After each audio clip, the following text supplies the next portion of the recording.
Mbak, silahkan duduk. Yang nyaman di duduknya. Ya Bu, kayak atur posisi saya dulu ya. Kalau mau sambil sendenan atau sambil kayak duduk relax mau nggak apa-apa. Ya saya gini nggak apa-apa Nggak kan Bu? apa-apa, terserah nggak apa-apa. Mau sambil gini sambil gitu terserah mau nggak apa-apa. Yang santai aja. Anggap aja rumah sendiri, anggap aja kamar sendiri kalau bisa. Bebas yang nyaman aja.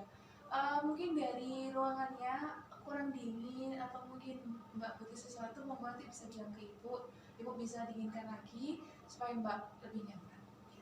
Sudah dingin kok Bu ini Bu, saya juga sudah merasa nyaman kok di sini. Alhamdulillah kalau misalnya nggak merasa nyaman. Mbaknya tadi datang dari mana nih? Saya habis dari kelas Bu. Oh, habis dari kelas ya. Habis ada mata pelajaran atau lagi habis ada kuliah nih? Iya saya kan ini mau pulang sebenarnya. Cuma saya tuh nyempetin waktu saya buat kesini, ingin cerita-cerita sama Ibu. Oke, berarti tadi habis ada kegiatan terus nyempetin ke sini ya? Iya. Oke, nggak apa-apa. Kita kayaknya perlu kenalan dulu nih ya. Iya ya Bu ya. Oke, kita kenalan dulu. Monggo silakan Mbak, namanya siapa nih? Ibu pengen tahu nih. Nama saya Dewinta Bu. Oke, halo Mbak Dewinta. Ya Bu. Dikenalin nama Ibu Indri, jadi Mbak Dewinta bisa panggil Bu Indri. Ibu panggil Mbak Dewi nggak apa-apa ya? Iya nggak apa-apa Bu, senyamannya Ibu aja. Oke, terima kasih. Oke, mungkin dari Mbak Dewinta ada yang bisa Ibu bantu? Kok tiba-tiba ke sini ada keperluan sesuatu kah? Ya Bu, jadi di sini tuh saya ingin sharing mengenai permasalahan saya. Nah, saya tuh mau bingung gitu loh Bu, mau cerita ke siapa. Nah, saya tuh kayak butuh partner buat cerita gitu loh Bu. Supaya saya tuh bisa keluar dari permasalahan saya gitu Bu. Oke. Berarti Mbak Dewinta ada sesuatu yang mau diungkapkan ya, mau share permasalahan. Oke, di sini kalau Mbak Dewinta sudah datang ke ruang konseling, berarti Mbak Dewinta akan Ibu bantu melalui proses konseling ya. Sebelumnya udah pernah tahu belum proses konseling itu apa, atau pernah dengar nih Mbak Dewi sendiri? Pernah dengar sih Bu, cuman belum pernah melakukannya. Oke, Ibu jelasin dulu ya, biar nanti ketika kita menjalaninya saling terbuka, saling enak, sama-sama tahu dan nyaman ya. Jadi proses konseling itu terjadi ketika Mbak Dewinta ini posisinya sebagai konseling. Ibu ini guru BK atau konselor nantinya. Kalau misalkan Mbak Dewinta punya permasalahan atau ada yang di-sharingkan atau unek-unek apa segala macam, bisa Ibu bantu di sini. Jadi Mbak Dewinta bisa mengungkapkan segala permasalahannya, nanti kita cari jalan keluarnya bersama-sama melalui cara-cara pendekatan-pendekatan yang ada di dunia BK sendiri, seperti itu. Gitu ya Bu ya. Sudah paham kok. Oke, kalau gitu kalau sudah paham, Ibu juga mau klarifikasi juga nih. Jadi selama proses konseling nanti juga Mbak Dewinta nggak perlu khawatir. Kan kadang tuh ada orang yang pengen cerita tapi takut diemberin sama temannya atau suka takutnya dibocorin kemana-mana. Nggak usah khawatir karena di sini Ibu menerapkan asas-asas yang bisa kita jalankan bersama depannya. Yang pertama itu ada asas kerahasiaan. Jadi kalau Mbak Dewinta nanti cerita nggak usah takut, karena apa yang Mbak Dewinta ceritakan di sini, apa yang kita bahas tentang terkait data-data Mbak Dewinta, permasalahan dan sebagainya, akan Ibu jaga kerahasiaannya. Jadi cuma Ibu dan Mbak Dewinta saja yang tahu, orang lain nggak akan tahu. Gitu. Terus juga nantinya ada asas keterbukaan dan kesukaraan. Depannya Mbak Dewinta datang ke sini itu bukan atas paksaan orang lain. Jadi Mbak Dewinta datang karena kemauan sendiri. Gitu. Terus nanti selama Mbak Dewinta kan ada sesuatu yang diungkapkan nih. Itu juga harapannya diceritakan dengan sejujur-jujurnya, jangan ada yang ditutup-tutupi, karena kalau ada yang ditutup-tutupi atau Mbak Dewinta acting segala macam, nanti kan hasilnya nggak akan maksimal gitu. Sampai di sini mungkin bisa dipahami atau ada yang ditanyakan Mbak Dewinta? Saya masih ragu Bu, nanti kalau Ibu bocorin ke orang gimana? Saya tuh masih khawatir gitu, sama takut juga kalau misalnya Ibu keceplosan. Insya Allah Mbak Dewinta nggak perlu khawatir, karena asas tadi yang Ibu sebutkan, atas kerahasiaan itu merupakan faktor penting di proses konseling. Nanti kalau misalkan Ibu melanggar, Ibu sendiri yang melanggar kode etik dan sebagainya. Jadi ayo sama-sama kita ciptakan kerahasiaan ini gitu. Nggak, insya Allah aman. Bisa dicoba kok nanti. Bener, bisa dicoba. Ya baiklah Bu, saya ingin melanjutkan Oke, selanjutnya. berarti Mbak Dewi itu tetap ingin lanjut ya. Iya Bu. Oke, karena Mbak Dewi ingin lanjut, mungkin bisa mulai nih diungkapkan satu persatu aja. Apa sih yang lagi dirasain sama Mbak Dewi kok akhirnya datang ke sini gitu. Jadi gini Bu, saya tuh akhir-akhir ini tuh kayak sudah merasa bosan banget gitu loh Bu buat belajar. Dulu tuh semester 4 itu saya tuh masih bisa mengontrolnya gitu loh Bu. Nah sedangkan yang semester sekarang ini saya tuh kayak udah lost gitu Bu, dia kayak sudah barbar gitu, kayak melakukannya itu sudah seenaknya saya gitu, kayak sewenangnya saya ya, kayak udah di lost gitu loh Bu sama saya Bu, nggak ada yang istilahnya saya tuh udah nggak bisa mengontrol lagi gitu mengenai bosan belajarnya itu. Saya tuh kayak lebih suka traveling sosmed, terus nonton film, hangout sama teman-teman, pokoknya yang bisa membuat saya tuh senang gitu loh Bu. Nah apalagi kalau belajar itu kan males Bu, kayak berkutat dengan tulisan, melihat tulisan yang yang membuat mood saya tuh malah makin males gitu buat membuka buku itu, kayak udah serasa ditumpuk 1000 batu gitu loh Bu. Saya tuh kayak nggak mau gerak, nggak mau buka buku itu rasanya kayak berat banget gitu Bu. Jadi kayak gimana ya, kayak udah bosan belajar, kadang itu saya tuh malah nggak ngerjain tugas juga gitu. Efeknya tuh sampai saya tuh lalai ngerjain tugas, kadang nonton film atau kayak misalnya nonton YouTube gitu Bu, yang nggak bermanfaat sebenarnya. Ya gitu Bu, saya tuh lebih suka seneng-senengnya daripada saya tuh belajar. Ngapain belajar buang-buang waktu gitu menurut saya. Oke. Jadi Mbak Dewinta ini supaya disampaikan, Mbak Dewinta itu ngalami fase dimana belajar tuh males, Ya. bosen, akhirnya cari istilahnya jalur lain lah ya, mending YouTube, begadang dan sebagainya, melakukan hal-hal yang Mbak Dewinta senangi seperti itu. Oke, Mbak Dewinta kan sudah menyadari kalau Mbak Dewinta bosen, terus selain lalai, terus juga akhirnya begadangan itu tadi, ada efek lain nggak yang dirasakan karena Mbak Dewinta males itu tadi? Ya efeknya itu setelah saya bosan belajar itu ya Bu, saya tuh kayak jadi pribadi yang lolak-lolok gitu loh Bu. Istilahnya kayak plonga-plongo, nggak tahu ini kalau misalnya dosen lagi jelasin gitu, saya tuh kayak saya banyak nggak taunya, saya tuh banyak nggak istilahnya kayak ya gitulah, buat banyak diemnya gitu, jadi nggak aktif. Terus saya tuh juga pernah ditegur kalau nggak ngerjain tugas gitu. Ya emang sih Bu, dosen saya tuh nggak langsung spesifik nunjuk saya nyebutin nama saya gitu, enggak. Cuman saya tuh ngerasa kayak ayo yang belum ngerjain tugas siapa, ntar tahu sendiri nilainya gimana gitu Bu. Akhirnya tuh sampai kayak gitu, saya jadi nggak ngerjain tugas, saya tuh jadi pribadi yang nggak tahu apa-apa dan banyak diemnya kalau perkuliahan itu. Oke, jadinya kesannya kayak bad girl.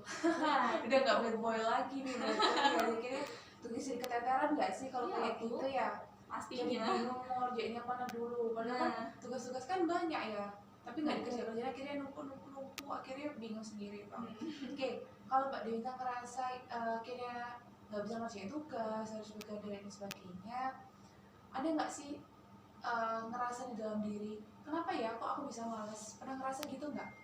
Ya sometimes gitu pernah aku kayak kenapa ya kok aku males gitu, ntar kalau aku males kayak gini terus ya mau jadi apa gitu ke depannya.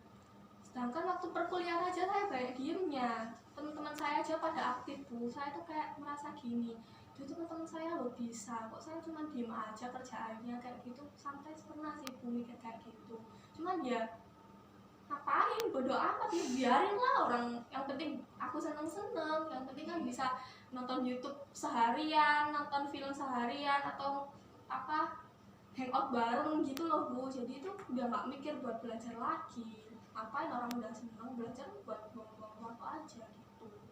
Oke, Mbak Dewinta lebih senang cari kayak misalkan nonton dan sebagainya. Apa sih yang bikin Mbak Dewinta kok akhirnya seneng, kayak contohnya aja nih YouTube ya, atau mungkin apa ya, drakor mungkin anak-anak udah zaman sekarang. Iya Bu. Iya kan, suka nggak? Iya suka. Nah, apa sih yang bikin Mbak Dewinta suka ngelakuin hal itu?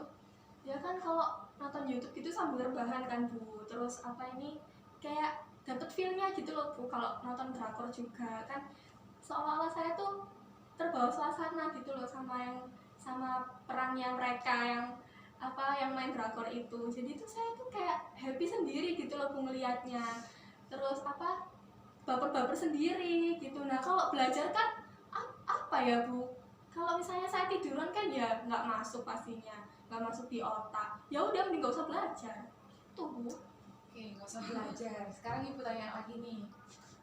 Kalau Mbak Dewinta bisa menyenangi kayak nge-YouTube, ngedrakor, bisa menyelami apa ya keadaan situasi jadi enjoy.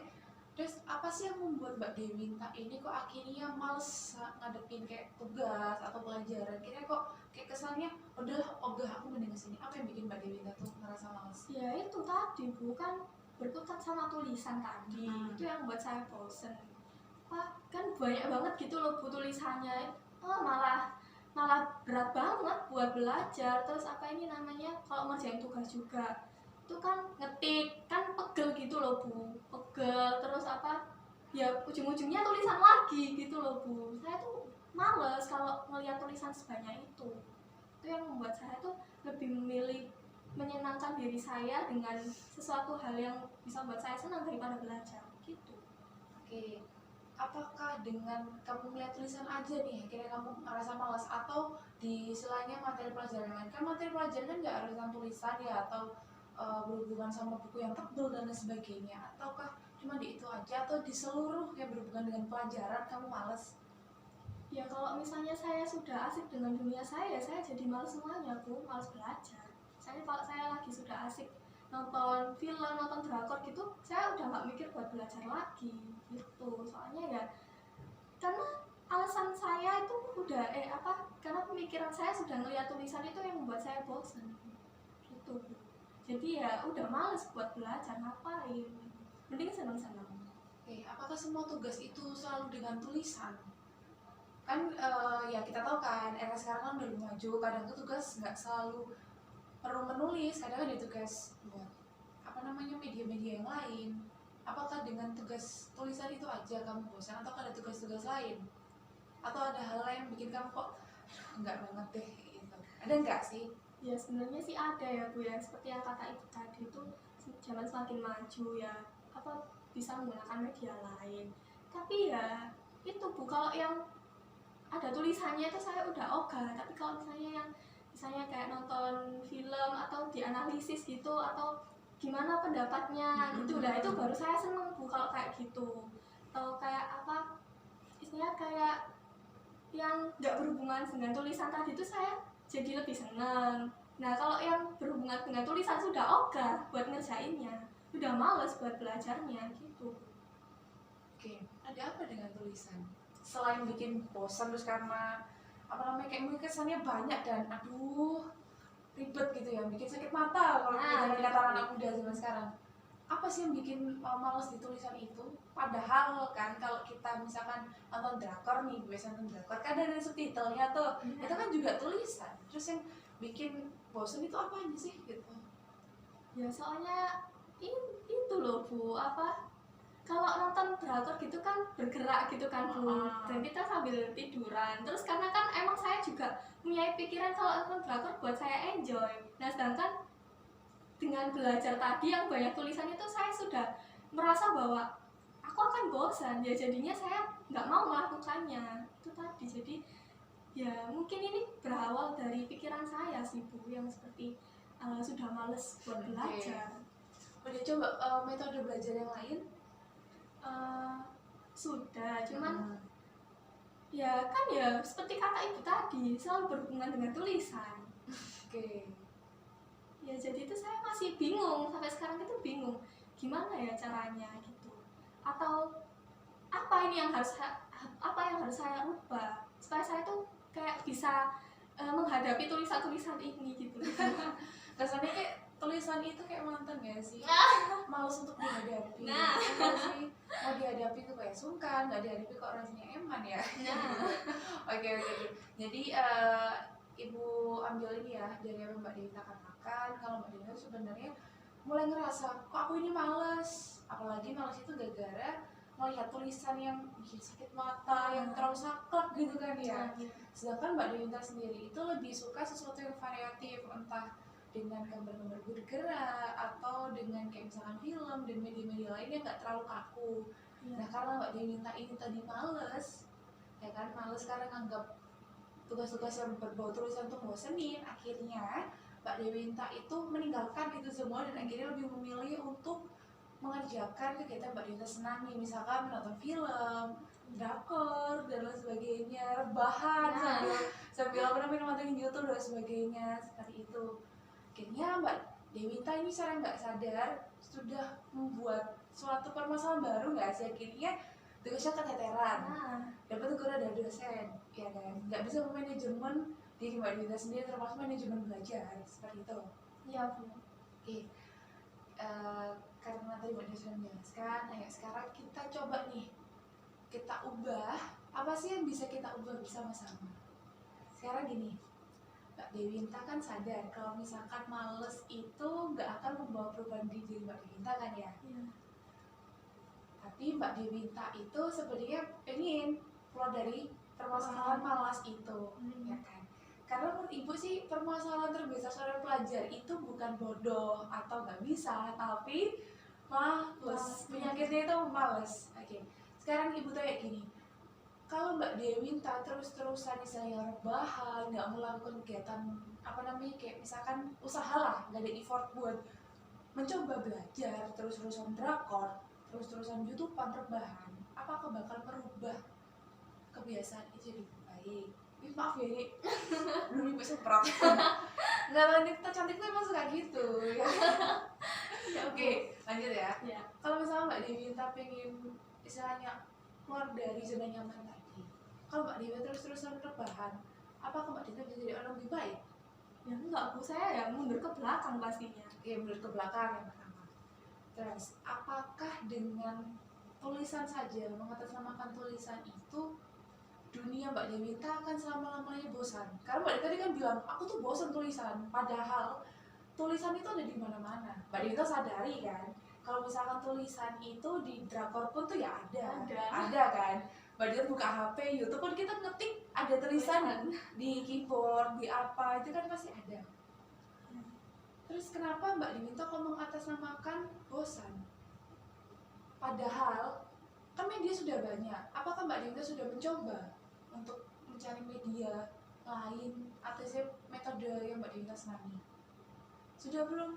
Sudah, cuman saya tuh kayak misalnya ya Bu, sudah coba terus nggak berhasil, ya udah saya ninggalin gitu. Kayak istilahnya mencari cara itu nggak, buat saya tuh nggak ada yang berhasil gitu loh Bu. Ya udah, mendingan saya seneng-seneng aja gitu. Nah, gagal kan? Iya. Nggak berhasil kan? Nah sekarang gini, kalau misalkan kamu nonton, kenapa kamu nggak akhirnya berusaha kayak udah berhenti, nggak nyaman? Kenapa terus, kalau kamu bisa, saya gini, kalau kamu bisa terus-terusan dengan nyaman nontonin drakor, nontonin YouTube, kenapa kamu nggak bisa buat berusaha bertahan mengerjakan tugas dan sebagainya?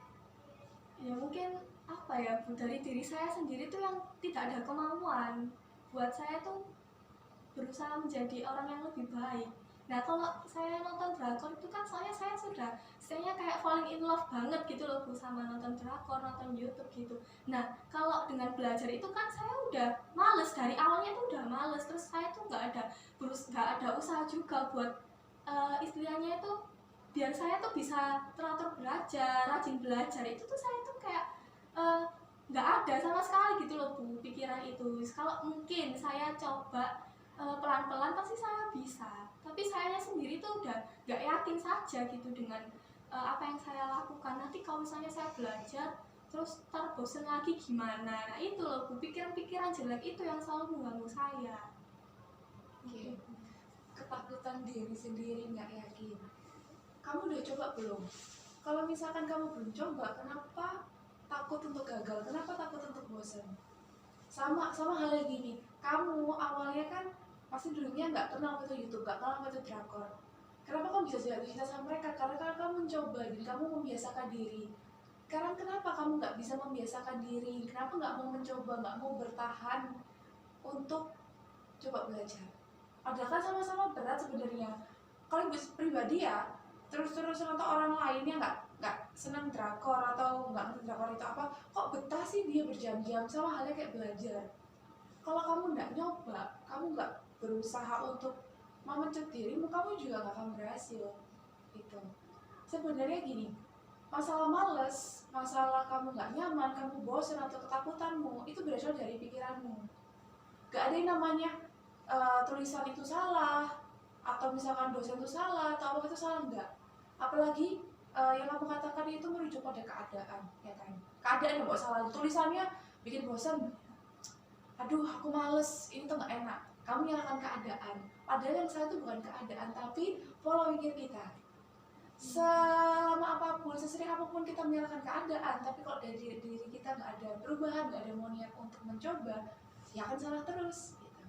Sama halnya kalau kamu nonton drakor, kamu nonton drakor karena kamu ada keinginan, wah ini nyaman, kamu mindset itu enak, ini tuh menyenangkan sama aku, akhirnya ya lama kelamaan ya kamu enjoy.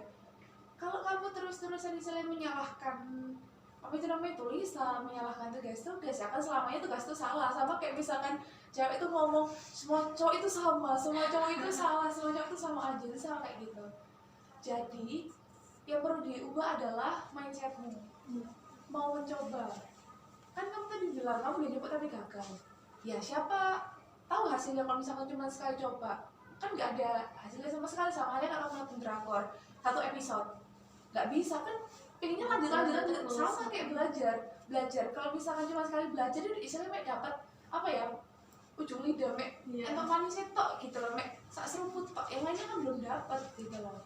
Padahal kamu pengen kedepannya bisa berprestasi dan lain sebagainya. Apakah dengan cuma sekali tok yang akhirnya kamu bisa memanfaatkan? Enggak. Apakah selamanya dengan kamu menolak akhirnya kamu menyalahkan keadaan akan juga lebih baik? Kan keadaan ini kita yang ciptakan, ya kan? Keadaan ini kita ciptakan. Bukan, nggak mungkin kan buku itu moro-moro apa salah di mana terus dia janji kan, enggak. Keadaan itu nggak salah, kita yang menyebabkan keadaan itu salah. Berarti saya ya Bu yang harus dirubah mindsetnya. Ya betul sekali. Sekarang gitu aja, Mbak Dewita bisa seneng sama drakor, bisa seneng rebahan itu kan karena ada kemauan. Sama halnya dengan belajar, kalau nggak ada kemauan ya kita nggak akan jalan gitu loh, ya kan? Iya. Kenapa nggak dicoba dulu? Ya saya tuh coba sekali doang langsung kayak istilahnya kayak udah gak mau lagi gitu. Jadi saya tuh kurang berusaha gitu ya Bu. Iya, memang ibu akui namanya orang usaha. Istilah orang PDKT kan nggak langsung jadi itu kan, ya sama halnya kayak gitu. Jadi perlu namanya usaha, perlu namanya pendekatan, perlu ada perjuangan. Emang berdarah-darah, tapi hasilnya nanti bikin senyum ini jadi berkah kayak gitu loh. Jadi memang harus ada apa namanya ini loh, penanam dari dalam diri. Ini tuh memang sulit, tapi hasilnya akan jauh membuat aku jadi jauh yang lebih baik kayak gitu. Kalau kamu selalu pikirannya aduh hidup bosan ini ya udah kan bosan Bahkan terus selamanya gitu ya Bu ya. gitu. Jadi sama halnya kamu menjudge orang. Kalau kamu hanya dari awal tuh emang nggak suka, sama sebagus apapun orang tuh juga akan terlihat salah dari matamu kayak gitu. Tapi kalau kamu berusaha misalnya posting, berusaha untuk jadi orang lebih baik, mengubah mindset, menebarkan positive vibes, semua kan akan jadi jauh lebih baik kan. Iya ya Bu ya. Berarti saya di sini tuh istilahnya jangan langsung nyerah gitu. Iya betul, dicoba dulu. Hasil itu nggak kelihatan sekali jalan gitu. Sama kayak kamu apa namanya ya, makan kan kenyangnya kan nggak disuapin pertama, pasti nanti itu kan ada prosesnya gitu. Jadi Mbak Diwina sini perlu melakukan sesuatu nih, apa ayo? Ya saya ini Bu memanajemen diri saya, terus boleh. mengatur waktu antara ya belajar dengan apa senang-senang dengan apa istilahnya kan kalau senang-senang itu buat refreshing gitu ya Bu ya. Ya saya tuh biar istilahnya biar nggak bosan sama belajar itu ntar dengan refreshing seperti saya nonton drakor, nonton film itu. Cuman saya tuh nggak boleh kebablasan gitu. Jadi tuh seimbang gitu loh Bu antara waktu belajar dengan waktu refreshing tadi itu. Dan supaya saya tuh nggak lalai dengan tugas yang selalu menanti gitu loh. Ya saya perlu untuk mengatur itu semua, mengatur jadwal ya jadwal mengatur waktu saya antara belajar dengan itu tadi. Ya harus ada tekad juga sih Bu dalam diri saya supaya saya tuh bisa menjadi pribadi yang lebih baik lagi pastinya. Ya supaya saya juga berprestasi Bu. Amin. Saya iya Bu, nanti kalau saya mas-masan terus ya saya nggak akan bisa berprestasi, nggak akan bisa membanggakan orang tua saya itu Bu. Ya saya juga harus mengubah mindset saya. Kalau misalnya saya selamanya menuntut bahwa belajar itu bosen, ya saya akan selamanya nggak akan menjadi pribadi yang lebih maju. Itu Bu. Betul. Jadi Mbak Dita kan pengennya mencoba nih ya, berusaha istilahnya memanajemen diri, berusaha memancap pikiran supaya lebih baik. Karena ya benar juga kata Mbak Dewinta, kita boleh berekspektasi, tapi kalau nggak ada aksinya ya Ya, apa aja, itu aja kan, cuma kayak sensasi-sensasi aja. Jadi selain kita bisa berekspektasi kan, Mbak Dewinta pengennya prestasi oke, semuanya jalan oke, pelajaran juga oke, tapi juga kudu ada aksinya dengan tadi benar memanajemen boleh, terus juga mengubah mindset itu juga memang perlu dilakukan. Jadi jangan hanya meninggikan ekspektasi, tapi kita juga perlu untuk melebihkan aksi. Jangan hanya omdo gitu ya Bu, jadi harus ada apa act-nya gitu ya Bu. Tuh, jadi nanti setelah sesi konseling ini berakhir, harapannya Mbak Dewinta, Ibu minta ya untuk di rumah mulai menerapkan itu tadi. Mungkin bisa dimulai dari manajemen tadi ya, dengan jadikanlah itu istilahnya kayak self reward gitu. Mbak Dewinta bisa menonton YouTube, bisa drakor setelah tugas itu selesai atau setelah belajar. Nggak apa-apa, itu nggak salah kita drakor atau apa, itu kan sarana rekreasi untuk diri kan, nggak masalah. Jadi setelah ini harapannya Mbak Dita dicoba ya di rumah, nanti sambil Ibu pantau perkembangannya gimana. Di next pertemuan akan kita evaluasi sampai mana sih perkembangannya Mbak Dita, apakah benar Mbak Dita sudah melakukan aksi, apakah benar Mbak Dita sudah menunjukkan effort yang lebih dari yang sebelumnya. Begitu ya Mbak Dita, gimana? Sepakat? Sepakat Bu. Oke, setelah ini mulai dicoba, mungkin bisa dari malam ini ya, malam ini nanti ketika mau belajar mulai dicoba lagi begitu. Bagaimana? Siap? Siap Bu, bismillah. Saya ingetin terus ya Bu ya, supaya saya nggak kebablasan. Siap, nanti kita evaluasi lagi di pertemuan selanjutnya ya. Jadi mungkin sesi konseling ini menurut Ibu bisa diakhiri ya, sampai di sini dulu, karena kalau lama-lama juga gak enak ya. Oke. Jadi Ibu akhiri dulu aja. Terima kasih Mbak Dewinta sudah mau bercerita. Ibu harap kedepannya bisa lebih baik. Pertahankan niat-niat baik itu, pertahankan komitmen diri. Karena kalau dari diri kita nggak mau mulai, ya kan nggak ada akan hasil yang bisa kita petik. Terima kasih. Berterima kasih sama Ibu. Ibu juga menyadarkan saya. Amin. Semoga kita bisa jadi orang lebih baik lagi yang kedepannya. Ya sudah Bu, saya mau pamit pulang dulu. Terima kasih atas apa arahannya dari Ibu. Saya permisi dulu ya Bu ya. Iya, jadi jalan Mbak Dita, selamat berproses. Ya Bu, mari.